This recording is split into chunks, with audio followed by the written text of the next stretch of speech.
MRO గారు, sir sir నమస్తే sir. నా నెంబర్ లేదా తల్లి? పొన్నం ప్రభాకర్, ఇది నా అధికారిక నెంబర్. ఇది లేదు సార్, ఇప్పుడే ట్రూ కాలర్ చూస్తున్నాను సార్. నాకు చేసుకో. చేసుకుంటాను సార్. ఆర్డీఓ గారు లైన్ లో ఉన్నారు. మాధవి, సార్ ఇంతకు సార్ ముందు నమస్తే సార్. మినిస్టర్ గారు కాల్ చేసిన. నమస్తే అమ్మా. సార్ అది ఇప్పుడు మొన్న మీరు చెక్కుల గురించి చెప్పారు కదా, కళ్యాణ అవును లక్ష్మి. అవును సార్.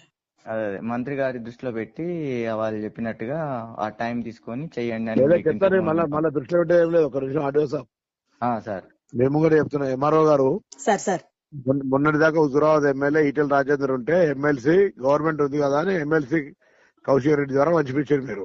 అవును సార్ అవును.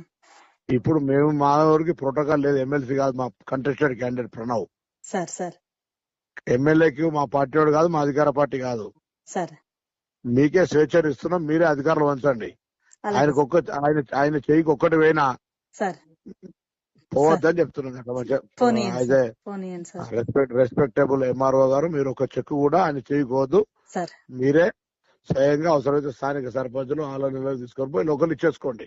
సరే సార్. ఆ? సరే సార్.